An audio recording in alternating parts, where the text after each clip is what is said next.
Assalamualaikum warahmatullahi wabarakatuh. Baiklah, saya Zaidatul Rahma dari NIM 2107597 dari Fakultas Pariwisata dan Perhotelan. Baiklah, selanjutnya kita akan membahas menarik kesimpulan dari materi Bapak, yaitu administrasi peserta didik. Pengertian administrasi peserta didik menurut Sudjipto. Administrasi peserta didik adalah proses pengelolaan kegiatan yang mengatur kegiatan yang berguna dalam proses perbaikan kegiatan tersebut agar kegiatan tersebut dapat terlaksana dari awal hingga akhir. Dari penjelasan tersebut, kita menarik kesimpulan bahwa administrasi peserta didik adalah suatu cara atau langkah dalam kegiatan pembelajaran yang berkaitan dengan pendidikan yang bertujuan untuk menata dan mengatur pendidikan di sekolah agar tercapainya suatu kegiatan yang sesuai dengan kurikulum yang membutuhkan administrasi. Administrasi peserta didik merupakan proses pengurusan serta pelayanan yang berkaitan dengan murid di suatu sekolah, mulai dari perencanaan penerimaan murid, baru pembinaan selama murid berada di sekolah sampai dengan murid menamatkan pendidikannya. Yang kedua, proses administrasi peserta didik. Secara umum, administrasi peserta didik bertujuan mengatur peserta didik berperilaku dan berkata di lingkungan sekolah agar sistem kerja dalam proses pembelajaran dapat bekerja secara teratur dan maksimal. Dalam administrasi peserta didik sendiri dikenal adanya beberapa proses ataupun tahapan pembelajaran, kegiatan yang dilaksanakan dalam rangka administrasi peserta didik dibagi menjadi 3 tahap, yaitu kegiatan administrasi pada awal tahun pelajaran, yang kedua administrasi selama tahun pelajaran, dan yang ketiga administrasi akhir tahun pelajaran. Yang pertama, kegiatan awal tahun pelajaran. Kegiatan awal tahun pelajaran yang dilaksanakan setiap sekolah adalah melaksanakan penerimaan murid baru. Penerimaan murid baru adalah proses seleksi dan pencatatan murid yang memasuki sekolah tertentu setelah memenuhi persyaratan yang ditentukan oleh sekolah yang bersangkutan.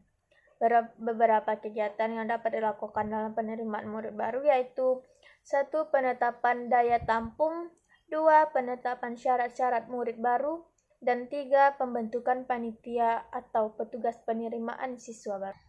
Yang kedua, selama tahun pelajaran. Kegiatan atau langkah lebih lanjut setelah murid diterima di sekolah adalah membina murid tersebut sehingga berkembang kemampuannya secara maksimal sesuai dengan tujuan sekolah.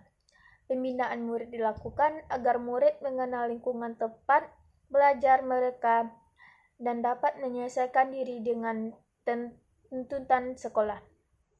Beberapa hal yang dapat dilakukan dalam rangka pembinaan murid adalah orientasi untuk murid baru. Kegiatan-kegiatan yang diberikan dalam masa orientasi ini yaitu perkenalan, penjelasan tata tertib sekolah, dan penjelasan tentang fasilitas sekolah.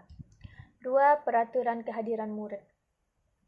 Beberapa alat yang dapat digunakan untuk melakukan pencatatan kehadiran murid ini diantaranya yaitu papan presensi harian murid, buku presensi harian murid, buku rekapitulasi presensi harian murid sekolah, dan papan rekapitulasi absensi harian murid sekolah.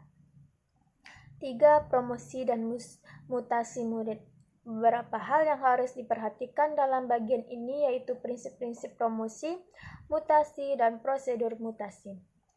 Yang keempat yaitu tata tertib sekolah. Tata tertib sekolah merupakan salah satu alat untuk melatih murid mempraktekkan disiplin sekolah.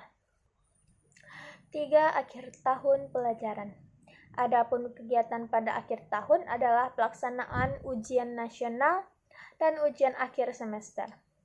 Administrasi yang dilakukan berhubungan dengan kegiatan tersebut antaranya pelaksanaan ujian nasional dan ujian akhir semester dan kenaikan kelas.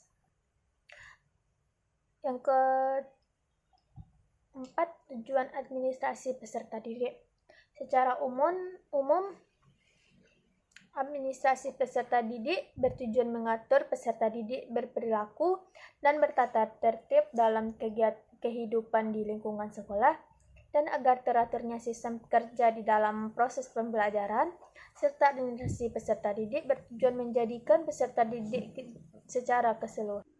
Selanjutnya itu jenis-jenis instrumen administrasi peserta didik. Catatan tentang data siswa di sekolah dibedakan menjadi dua jenis, yaitu catatan data siswa sekolah. Catatan data siswa untuk sekolah meliputi buku induk, buku kelaper, dan catatan tata tertib sekolah, yaitu kumpulan semua peraturan bersifat umum dan khusus adalah yang perintah dan ada yang produk sekolah itu sendiri. 2. Catatan kelas siswa. Buku kelas yang merupakan cuplikan dari buku induk, buku peserta kelas, buku catatan bimbingan dan konseling, buku catatan peserta murid yang terdiri dari buku daftar nilai, buku lenjer, buku rapor, dan buku mutasi. Selanjutnya itu peran guru dalam administrasi peserta didik.